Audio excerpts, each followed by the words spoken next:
নমস্কাৰ আপুনি চাই আছে দ্য মৰ্নিং শ্ব' মই জয়ন্ত মাধৱ গোস্বামী।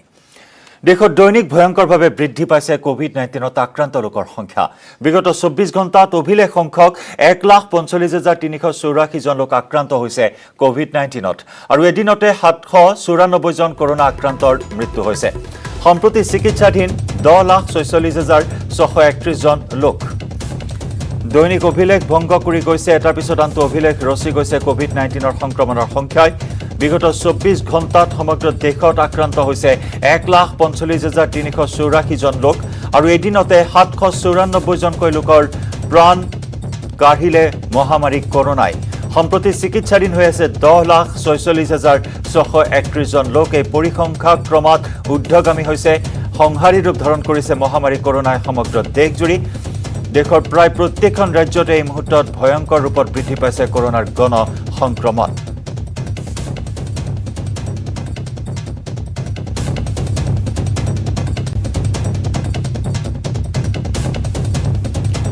ইফালে ৰাজ্যতো কৰোনাৰ সংক্ৰমণ অব্যাহত। শুকুৰবাৰৰ দিনটোত ৰাজ্যত 281 জন লোক আক্ৰান্ত হৈছে। 24 ঘণ্টাত কোভিড-19ত মৃত্যু হৈছে 3 জন লোকৰ। কামৰূপ মহানগৰত সৰ্বাধিক আক্ৰান্ত 153 জন, যোৰহাটত 11 জন, নগাঁৱত 12 জন, শোণিতপুৰত 10, কামৰূপৰ 9, তিনিচুকীয়াত 9 জনৰ দেহত ধৰা পৰে কোভিড-19 পজিটিভ।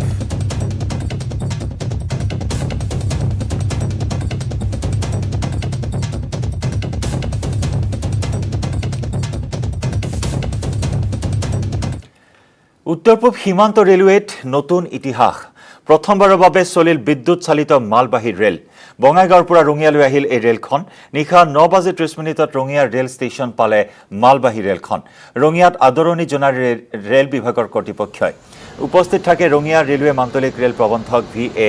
মালেগাঁওকাৰ। অতি শীঘ্ৰে অসমত চলিব বিদ্যুৎ চালিত যাত্ৰীবাহী ৰেল। ইয়াৰ পূৰ্বে এনেদৰে মালবাহী ৰেল চলোৱা হৈছে। শব্দ আৰু বায়ু প্ৰদূষণমুক্ত বৈদ্যুতিক ৰেলেৰে যাতায়াত কৰিলে পূৰ্বৰ তুলনাত অতি কম সময়ৰ ভিতৰত নিজৰ গন্তব্য স্থানলৈ গতি কৰিব পাৰিব যাত্ৰীসকলে। উল্লেখযোগ্য যে শ্ৰীৰামপুৰৰ পৰা কামাখ্যা ষ্টেচনলৈকে বিদ্যুৎ চালিত ৰেল চলোৱাৰ বাবে ইতিমধ্যে ৰেলপথ বৈদ্যুতিকৰণৰ কাম প্ৰায় সম্পূৰ্ণ হৈছে। ইয়াৰ পিছত পৰৱৰ্তী সময়ত সমগ্ৰ অসমতে ৰেলপথসমূহ বৈদ্যুতিকৰণ কৰা হ'ব।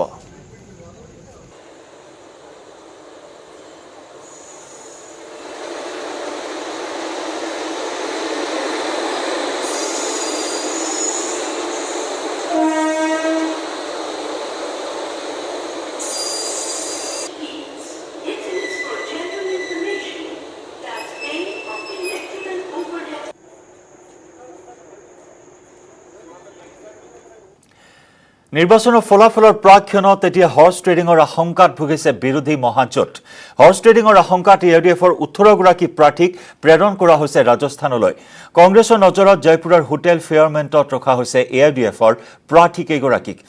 AUDFৰ প্ৰাৰ্থীকেইগৰাকীৰ লগত আছে কংগ্ৰেছ সহ পৰ্যবেক্ষক পৃথ্বীৰাজ সাথে। উল্লেখযোগ্য যে এইবাৰ চৰকাৰ গঠনৰ সম্ভাৱনা মিত্ৰজোঁট আৰু মহাজোঁটৰ মাজত 50-50 হোৱাত বিধেয়ক কিনা বেচাৰ দৰে লেতেৰা ৰাজনীতিৰো সম্ভাৱনা প্ৰকট হৈ উঠিছে। অৱশ্যে AUDFৰ নেতা তথা বৰক্ষেত্ৰী সমষ্টিৰ প্ৰাৰ্থী চম্পক কলিতাই নিৰ্বাচনী ভাগৰ মাৰিবলৈহে কেইজনমান বিধেয়ক বাহিৰলৈ ফুৰিবলৈ গৈছে আৰু হৰ্চ ট্ৰেডিঙৰ সম্ভাৱনাৰ কথা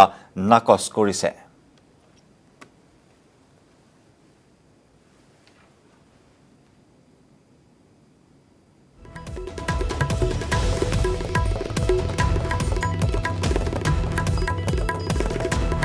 हमारे मेहमान हैं, आज आए हैं, उनकी हम देखभाल कर रहे हैं। उनको किसी प्रकार की तकलीफ नहीं हो इस बात का ध्यान रख रहे हैं। कितने लोग आएंगे और कितने कब जाएंगे इसका मुझे भी और पता नहीं है, कोई अंदाजा नहीं है। फरोख्त की कोई आशंका लग रही है सर आसाम में अभी? भारतीय जनता पार्टी केंद्र सरकार में रहते खरीद फरोख्त की आशंका तो हमेशा ही बनी रहती।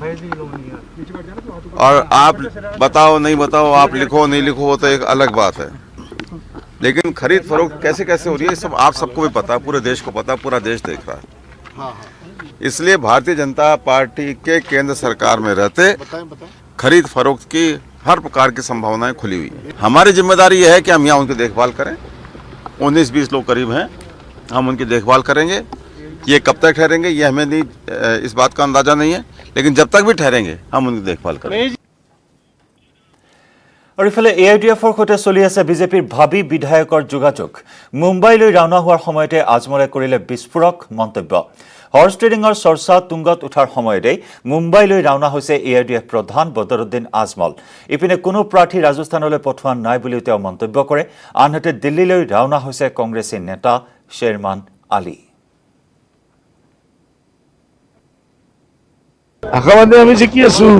আমাৰ চৰকাৰ হৈ আছে ইনশাআল্লাহ কিছু সময় 2 তাৰিখ ৰিজাল্ট ডিক্লেয়াৰ হ'ব আৰ ইউনিয়নত আমাৰ চৰকাৰ ডিক্লেয়াৰ হৈ যাব না হৰ্চ ট্ৰেডিঙৰ আশংকাত আপোনালোকৰ কিছু প্ৰাৰ্থী বাহিৰলৈ পঠোৱাৰ কিবা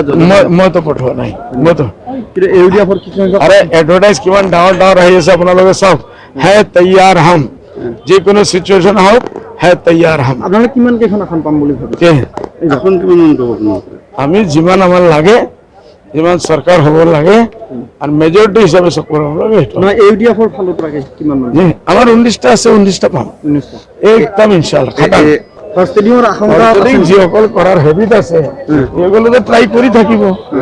আৰ হৰ্চ ট্ৰেডিং কৰাৰ মতলব হ'ল কি এইসকলে ভয়ভীত হৈছে আমি তো ভয়ভীত নহয় ট্ৰেডিং হ'ব পাৰে নেকি সদায় ইলেকশ্যন হলে ৰিজাল্ট যেতিয়া ওলায় হৰ্চ ট্ৰেডিং হয় এইটো আমাৰ পৰম্পৰা হৈ গৈছে গোটেই ভাৰতবৰ্ষৰ মানুহৰ মৰেলিটি শেষ হৈ গ'ল বুজি পাইছে নেকি এতিয়া চেষ্টা কৰণালে কৰিব এইবাৰ খালি সকলে চেষ্টা নকৰে আমি উল্টা চেষ্টা কৰিম আপোনালোকৰ কোনোবা এনেকুৱা আমি সকলে চেষ্টা কৰি আনিব বিজেপিৰ কিছু কাস্টমাৰ আমি আনিম ইনশাআল্লাহ AJP প্ৰাৰ্থী আজিজ খানক কিন্তু আপোনাৰ সৈতে আজি যোগাযোগ কৰিছে গতিকে কিবা আলোচনা হৈছে নেকি আজিজ খানক লৈ না মোৰ পুৰণা বন্ধুত্ব আছে আমাৰ MLA আছিল ঘৰত আহিছে খালি পাইছে আৰু কিছু নাই সমৰ্থন দিব নেকি তেওঁ আজি জি সমৰ্থন দিব নেকি আপোনাক যদি মহাজোঁটৰ চৰকাৰে আজিজ খানে আমাৰ চৰকাৰ হলে দি দিব পাক্কা দি দিব আৰু ইফালে AIDFৰ 20 জন প্ৰাৰ্থীক লৈ হোটেল ৰাজনীতি আৰম্ভ হোৱাৰ ক্ষণত এইবাৰ কংগ্ৰেছ নেতৃত্বাধীন মহাজোঁটে দিছপুৰ দখল কৰিব বুলি দাবী কৰিছে দেৱব্ৰত শইকীয়াই মণিপুৰ মেঘালয়ৰ লগতে আন বহু ৰাজ্যত বিজেপিয়ে ঘোঁৰা কিনা বেচা কৰাৰ উদাহৰণ দি দেৱব্ৰত শইকীয়াই প্ৰতিক্ৰিয়া প্ৰকাশ কৰিছে হোটেল ৰাজনীতিৰ শেহতীয়া ঘটনাৰ উদাহৰণ মেঘালয়ত আছে এই গোটেইবিলাক ক্ষেত্ৰত আমাৰ বিজেপি দল যেতিয়া শাসনত থাকে বা তেওঁলোকে শাসনত থাকিবলৈ ইচ্ছা কৰে তেওঁলোকৰ খুব এটা মানে অগণতান্ত্ৰিক কাম কৰাৰ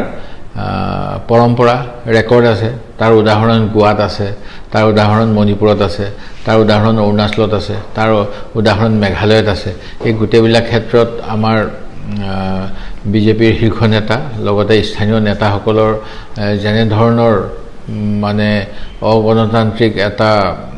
ব্যৱস্থা গ্ৰহণ কৰে তেওঁলোকে যিটো ইংৰাজীত হৰ্চ ট্ৰেডিং বুলি কোৱা হয় সেইটোৰ পৰা আমি সতৰ্ক হৈ থাকিব লাগিব আৰু এই ক্ষেত্ৰত যেহেতু তেওঁলোকে ইতিমধ্যে তেওঁলোকৰ আসন যেনেধৰণে পাব লাগে সেইখিনি নাপায় বুলি তেখেতসকল নিশ্চিত হৈছে আৰু সেইবাবে কংগ্ৰেছ UDF বা BPFৰ কোনো নিৰ্বাচিত প্ৰতিনিধিক হাত কৰিব পাৰে নেকি তাৰ বাবে এটা প্ৰচেষ্টা ইতিমধ্যে আৰম্ভ কৰিছে বুলি আমি গম পাইছোঁ আৰু ইতিমধ্যে আজি বাতৰি পোৱা মতে UDF দলে তেওঁলোকৰ যিসকল সম্ভাৱ্য বিজয়ী প্ৰাৰ্থী তেওঁলোকক নিৰাপদ স্থানলৈ ইতিমধ্যে অসমৰ পৰা মানে পঠাই দিছে আৰু AIDFৰ 18 গৰাকীকৈ বিধায়কক ৰাজস্থানলৈ প্ৰেৰণ কৰাৰ সমান্তৰালকৈ BPFৰ প্ৰাৰ্থীসকলকো তলব কৰা হৈছে কোকৰাঝাৰলৈ গৌৰাংগ হোটেললৈ মাতি নিয়া হৈছে প্ৰাৰ্থীসকলক খম্ফা বৰগয়াৰী কোকৰাঝাৰলৈ মাতি নিলে প্ৰাৰ্থীসকলক আৰু এতিয়া হৰ্চ ট্ৰেডিঙৰ আশংকাত ভুগিছে মহাজোঁটৰ প্ৰাৰ্থীসকল কিয়নো মিত্ৰজোঁট আৰু মহাজোঁটৰ মাজত চৰকাৰ গঠনৰ সম্ভাৱনা 50-50 গতিকে এই ক্ষেত্ৰত বিজেপিয়ে হৰ্চ ট্ৰেডিং কৰিব পাৰে এই সম্ভাৱনা প্ৰকট হৈ উঠিছে যাৰ পৰিপ্ৰেক্ষিতত এই শংকাৰে বৰ্তমান AIDFৰ প্ৰাৰ্থীসকলক ৰাজস্থানলৈ প্ৰেৰণ কৰা হৈছে আৰু তাৰ সমান্তৰালকৈ BPFৰ প্ৰাৰ্থীসকলক মাতাই অনা হৈছে কোকৰাঝাৰলৈ খাম্ফা বৰগয়াৰীয়ে মাতি নিছে প্ৰাৰ্থীসকলক কোকৰাঝাৰলৈ আৰু কোকৰাঝাৰৰ গৌৰাংগ হোটেলত আছে BPFৰ একাংশ প্ৰাৰ্থী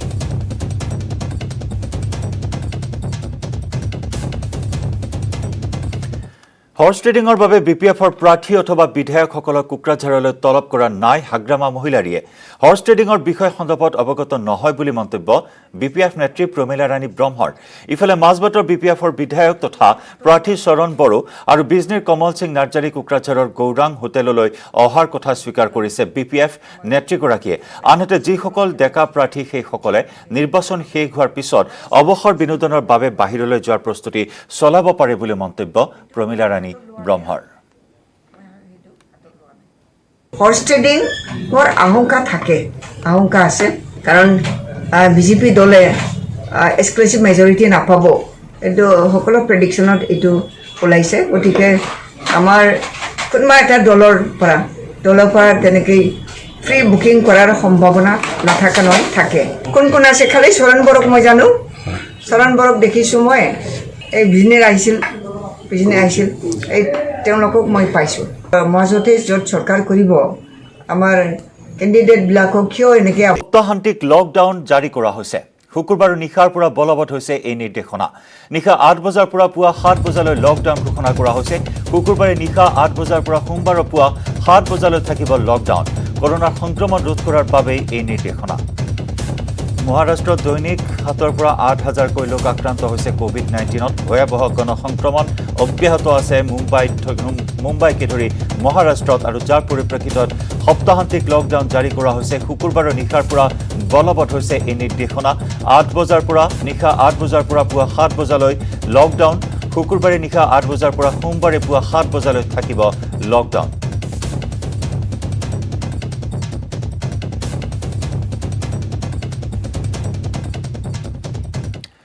আৰু ইফালে চুবুৰীয়া বাংলাদেশতো ৭ দিনৰ বাবে লকডাউন ঘোষণা কৰা হৈছে ১৪ এপ্ৰিলৰ পৰা ২০ এপ্ৰিললৈ লকডাউন ঘোষণা জৰুৰী সেৱাৰ বাহিৰে বন্ধ থাকিব সকলো প্ৰতিষ্ঠান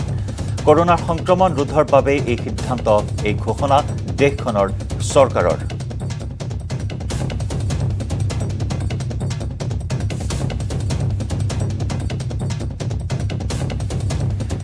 ৰূপহীহাটৰ চাইদৰিয়াত ভয়ংকৰ অগ্নিকাণ্ড ঘটনা সম্পূৰ্ণৰূপে ভস্মীভূত ৫টাকৈ বাসগৃহ চাইদৰিয়াৰ আজগৰ আলীৰ ঘৰত নিশা সংঘটিত হয় এই অগ্নিকাণ্ডৰ ঘটনা জুই লেলিহান শিখাই নিমিষতে আৱৰি ধৰে সমীপৰ আব্দুল গফুৰৰ বাসগৃহসমূহ বৈদ্যুতিক শ্বৰ্ট চাৰ্কিটৰ ফলত সূত্ৰপাত ঘটে অগ্নিকাণ্ড আৰু তাৰ পিছতেই আজগৰ আলীৰ বাসগৃহত থকা ২টাকৈ গেছ চিলিণ্ডাৰ বিস্ফোৰণ ঘটি ভয়াৱহ ৰূপ ধাৰণ কৰে অগ্নিকাণ্ডই ঘৰৰ ভিতৰত থকা এখন বাইককে ধৰি ১০ লক্ষাধিক টকাৰ সা সম্পত্তি জুইত ভস্মীভূত হয় ৰাজ্যৰ তৎপৰতাত নিৰ্বাপিত কৰা হয় এই ভয়ংকৰ অগ্নিকাণ্ড গেছৰ পৰা নহ'লে তোমাৰ ইলেক্ট্ৰিচিটিৰ পৰা তাৰপৰা দুটাতকৈ এটা হ'ব বাৰু জুইৰ ওচৰলৈ মানুহ যাব পৰা নাই যিটো বহুত ডাঙৰ হৈছে 5টা গছ জ্বলিছে তাৰপিছতে ফায়াৰ ব্ৰিগেডতো ফোন কৰা হৈছিল থানা পুলিচো আহিছে তেওঁলোকে অলপ দেৰিকৈ আহিছে মানে যিমান আমি আশা কৰিছিলোঁ যিমান সোনকালে আহিব আৰু সোনকালে আহিলেতো বস্তুকেইটা অলপ বচাব পাৰিলেহেঁতেন সোনকালে অহাহেঁতেন বহুত ডবকাৰ মদাৰথলীত সুৰাভৰ্তি ট্ৰাক দুৰ্ঘটনাগ্ৰস্ত ডিভাইডাৰত খুন্দামাৰী ৰাষ্ট্ৰীয় ঘাইপথত বাগৰি পৰে ট্ৰাকখন গুৱাহাটীৰ পৰা হোজাই অভিমুখে গৈ আছিল ট্ৰাকখনত ১৫০০ কাৰ্টন সুৰা আনিছিল সৰবৰাহ কৰি এই দুৰ্ঘটনাত পতিত হয় সুৰাভৰ্তি ট্ৰাকখন ডবকাৰ মদাৰথলীৰ ঘটনা ডিভাইডাৰত খুন্দামাৰী ৰাষ্ট্ৰীয় ঘাইপথত বাগৰি পৰে সুৰাভৰ্তি ট্ৰাকখন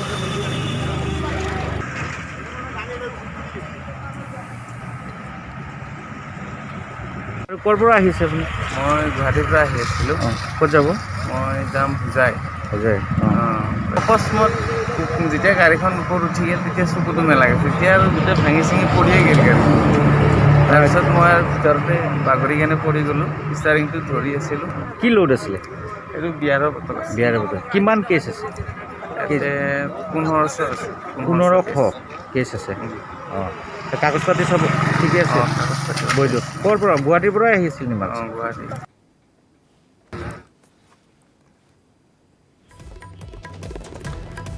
সুৰাভৰ্তি ট্ৰাকখন দুৰ্ঘটনাত পতিত হয় ডিভাইডাৰত খুন্দামাৰী ৰাষ্ট্ৰীয় ঘাইপথত বাগৰি পৰে সুৰাভৰ্তি ট্ৰাকখন তীব্ৰ বেগত আহি আছিল এই ট্ৰাকখন আৰু নিয়ন্ত্ৰণ হেৰুৱাই ডিভাইডাৰত খুন্দা মৰাত দুৰ্ঘটনাত পতিত হয় ডবকাৰ মদাৰথলীত সংঘটিত হয় এই দুৰ্ঘটনা গুৱাহাটীৰ পৰা হোজাই অভিমুখে গৈ আছিল ট্ৰাকখন আৰু ট্ৰাকখনত আছিল প্ৰায় ১৫০০ কাৰ্টন সুৰা